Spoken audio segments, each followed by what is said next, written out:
Assalamualaikum warahmatullahi wabarakatuh. Waalaikumsalam warahmatullahi wabarakatuh. Sebelumnya, teman-teman, gimana kabarnya? Apakah baik? Baik, Bu. Alhamdulillah kalau semuanya dalam keadaan baik. Nah, sebelum kita mulai pembelajaran pada pagi hari ini, kita berdoa terlebih dahulu. Berdoa dimulai. Berdoa selesai. Nah, untuk pelajaran pada pagi hari ini, kita akan membahas mengenai pengaruh Perang Dunia terhadap politik global. Sebelum masuk materi utama, ada yang tahu gambar ini gambar tentang apa? Belum. Gambar ini itu merupakan sebuah parit yang digunakan oleh tentara Jerman untuk melawan tentara Prancis dan juga Inggris pada Perang Dunia Pertama. Lalu yang akan kita pelajari pada hari ini yaitu KD 3.6 menganalisis pengaruh Perang Dunia I dan Perang Dunia II terhadap kehidupan politik global. Lalu KD 4.6 itu menyajikan hasil analisis tentang pengaruh Perang Dunia I dan Perang Dunia II terhadap kehidupan politik global dalam bentuk tulisan dan garis miring atau media lain. Yang akan kita pelajari pertama yaitu mengenai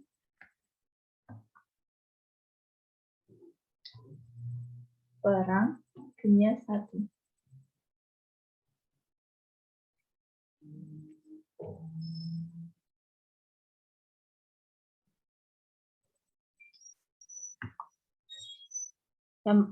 Yang pertama yaitu latar belakang.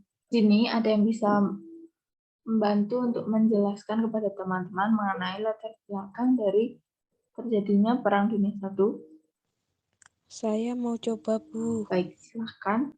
Latar belakangnya karena adanya persekutuan politik dan membentuk dua persekutuan di Eropa, yaitu Triple Aliansi dengan anggotanya Jerman, Austria-Hungaria, dan Italia, serta Triple Entente dengan anggota Inggris, Prancis, dan Rusia. Ketegangan kedua persekutuan tersebut memuncak setelah putra mahkota Kekaisaran Austria-Hungaria, Franz Ferdinand, terbunuh oleh seorang nasionalis Serbia pada tahun 1914. Hal itu memunculkan pernyataan perang antara Austria-Hungaria dengan Serbia. Rusia yang saat itu merupakan sekutu dari Serbia ikut mendukung Serbia dalam peperangan ini. Akhirnya lama-kelamaan kedua persekutuan ini ikut dalam perang antara Austria-Hungaria dengan Serbia. Kemudian terbentuklah dua blok besar yang saling menyerang satu sama lain. Terima kasih karena sudah membantu menjelaskan kepada teman-teman. Nah, Perang Dunia I ini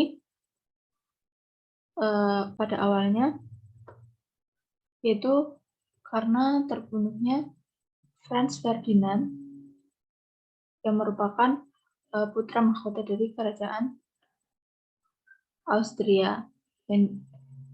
Franz Ferdinand ini itu dibunuh oleh orang yang berasal dari Serbia. Nah, itu menjadikan adanya perang antara Austria dengan Serbia. Pada awalnya memang perang kedua negara itu saja, tapi kemudian berkembang menjadi perang antar persekutuan karena sekutu-sekutu dari kedua negara tersebut ikut membantu dalam peperangan. Lalu adanya pertambangan antar negara di Eropa yang memperebutkan daerah jajahan. Itu terjadi antara Jerman dengan Inggris dan juga Prancis. Perang antara Jerman melawan Inggris dan juga Prancis ini disebut dengan perang parit karena seperti gambar yang di awal tadi, Jerman menggunakan sebuah parit untuk tempat sebagai tempat penyerangan kepada tentara Inggris dan juga Perancis. Adanya perlombaan kekuatan militer antar negara. Nah, antar negara ini mencoba untuk lebih unggul dibanding negara lain. Jadi mereka memperkuat pertahanannya, terutama dalam bidang militer. Munculnya gerakan nasionalisme yang berlebihan pada abad 20.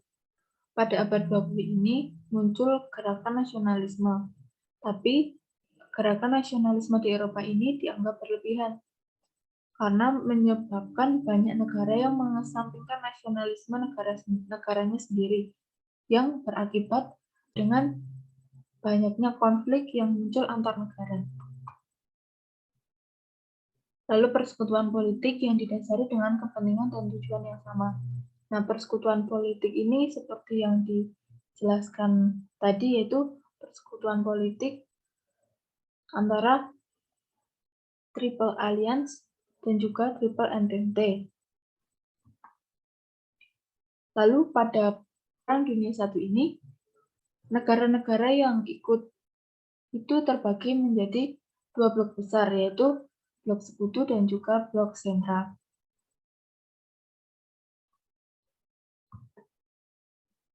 Selanjutnya yaitu jalannya Perang Dunia I.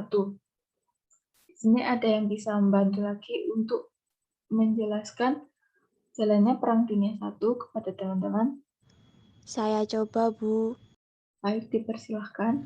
Setelah terbunuhnya Franz Ferdinand, kemudian terjadilah perang yang tidak hanya melibatkan wilayah Eropa saja, melainkan negara-negara di luar Eropa, seperti salah satunya Turki Utsmani yang bersekutu dengan Jerman. Dalam Perang Dunia I ini terbagi menjadi beberapa zona, yaitu zona barat, zona timur, dan zona laut. Dalam zona barat terjadi pertempuran antara Jerman dengan Inggris dan Perancis. Dalam zona timur, pertempuran terjadi antara Austria dan Jerman dengan Rusia.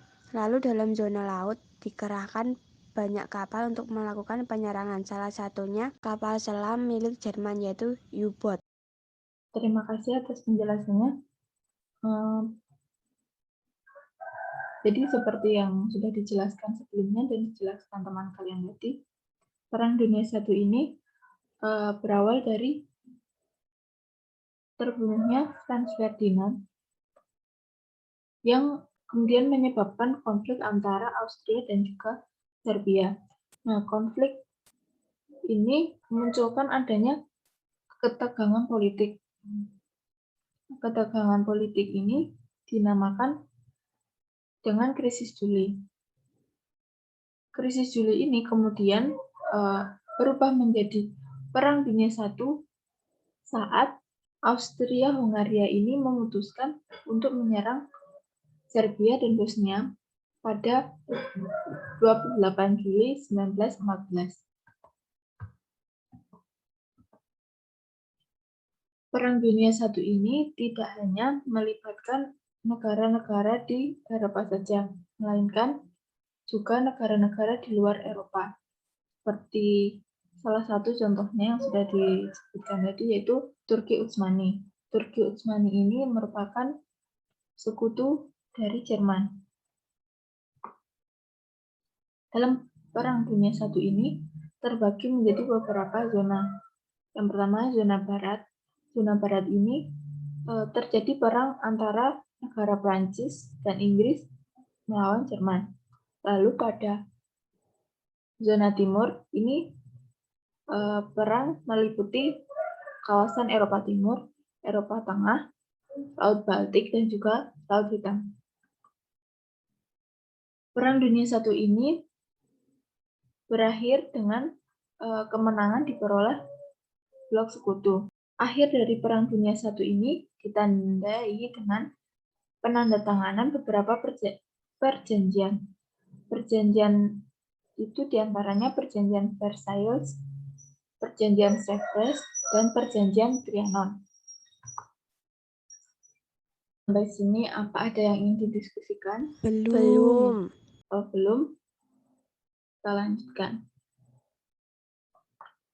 Itu pengaruh Perang Dunia I.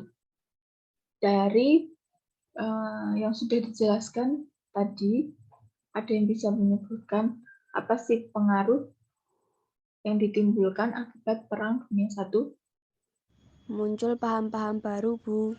Saya, Bu, infrastruktur banyak yang rusak. Saya, Bu, banyaknya korban jiwa dan kerugian yang dialami oleh negara-negara yang ikut berperang. Baik, terima kasih atas jawabannya. Jadi yang disebutkan tadi itu benar ya. Pengaruh dari Perang Dunia I ini berdampak pada berbagai bidang, yaitu bidang politik, sosial ekonomi, dan juga hubungan internasional. Pada bidang politik, ini tuh pada wilayah Jerman, Austria, dan Turki terjadi penyempitan wilayah dan juga perubahan sistem pemerintahan menjadi republik. Lalu, banyaknya paham yang muncul dan dianut oleh beberapa negara.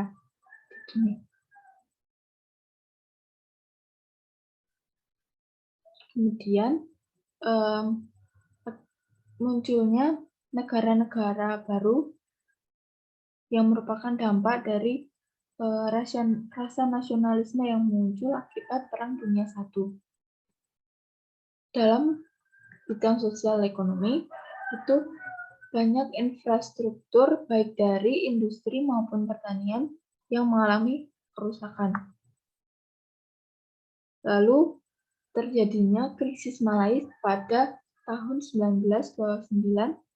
Krisis ini itu merupakan krisis ekonomi yang terjadi di Amerika Serikat yang ditandai dengan hancurnya sektor-sektor ekonomi yang ada di sana. Selanjutnya, munculnya gerakan emansipasi wanita di Eropa dan juga Amerika. Lalu pada hubungan internasional, adanya Perang Dunia ini tentu menjadikan beberapa negara atau menjadikan banyak negara menjadi merasa memerlukan adanya perdamaian. Nah, kemudian mereka menyampaikan ide-ide mengenai perdamaian dunia. Lalu dari ide-ide itulah kemudian terbentuk sebuah organisasi LPB atau Liga Bangsa-Bangsa yang tujuannya untuk mewujudkan perdamaian dan mencegah terjadinya perang kembali. Untuk selengkapnya mengenai LPB, nanti kalian bisa mencarinya sendiri atau mempelajarinya sendiri dan bisa ditanyakan jika ada yang masih dibingungkan. Nah, materinya sudah selesai. Sampai di sini apakah ada yang ingin didiskusikan dulu? Belum. Kalau belum, sebelum kita tutup pertemuan pada pagi hari ini, kita berdoa terlebih dahulu. Berdoa, dimulai.